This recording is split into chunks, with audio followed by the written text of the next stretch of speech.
नमस्कार दोस्तों, आइए पढ़ते हैं करवा चौथ की कहानी। बहुत समय पहले की बात है। एक साहूकार के 7 बेटे और उनकी एक बहन करवा थी। सभी सातों भाई अपनी बहन से बहुत प्यार करते थे, यहाँ तक कि वे पहले उसे खाना खिलाते और बाद में स्वयं खाते थे। एक बार की बात है, उनकी बहन ससुराल से मायके आई हुई थी। शाम को भाई जब अपना व्यापार व्यवसाय बंद कर कर घर आया तो देखा कि उनकी बहन बहुत व्याकुल थी।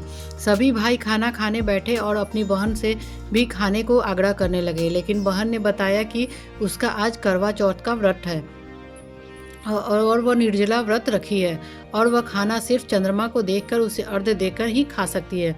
चूंकि चंद्रमा अभी तक निकला नहीं है, इसलिए वह भूख प्यास से व्याकुल हो उठी है।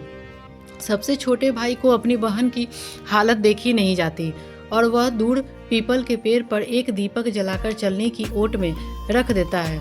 दूर से देखने पर वह ऐसा प्रतीत होता है कि जैसे चतुर्थी का चांद उदित हो रहा हो। इसके बाद भाई अपनी बहन को बताता है कि चांद निकल आया है, तुम उसे अर्घ्य देने के बाद भोजन कर सकती हो। बहन बहुत खुशी के मारे सीढ़ियों पर चढ़कर चांद को देखती है और उसे अर्घ्य देकर खाना खाने बैठ जाती है। वह पहला टुकड़ा मुंह में डालती है तो उसे छींक आ जाती है, दूसरा टुकड़ा डालती है तो उसमें बाल निकल आता है और जैसे ही तीसरा टुकड़ा मुंह में डालने की कोशिश करती है तो उसकी पति की मृत्यु का समाचार उसे मिलता है। वह बौखला जाती है। उसकी भाभी उसे सच्चाई से अवगत कराती है कि उसके साथ ऐसा क्यों हुआ।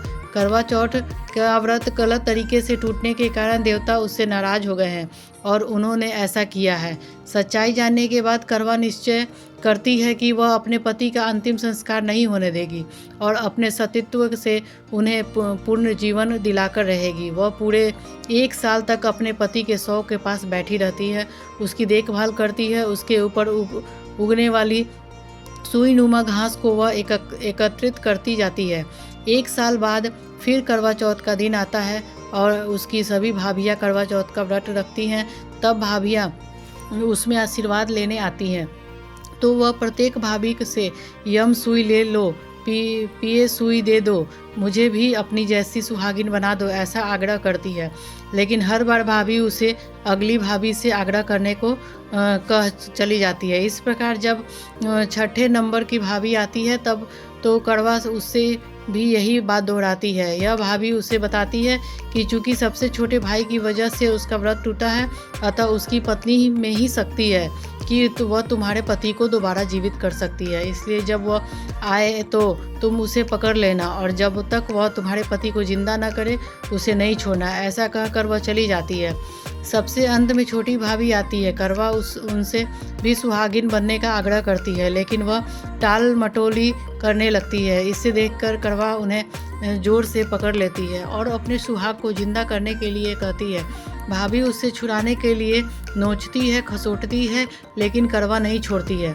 अंत में उसकी तपस्या को देख भाभी पसीज जाती है और अपनी छोटी उंगली को चीरकर उसमें से अमृत उसके पति के मुंह में डाल देती है। करवा का पति तुरंत श्री गणेश कहता हुआ उठ बैठता है। इस प्रकार प्रभु कृपा से उसकी छोटी भाभी के माध्यम से करवा को अपना सुहाग वापस मिल जाता है। हे श्री गणेश, माँ गौरी, जिस प्रकार करवा को चिर सुहागन का वरदान आपसे मिला है वैसे ही सब सुहागिनों को मिले।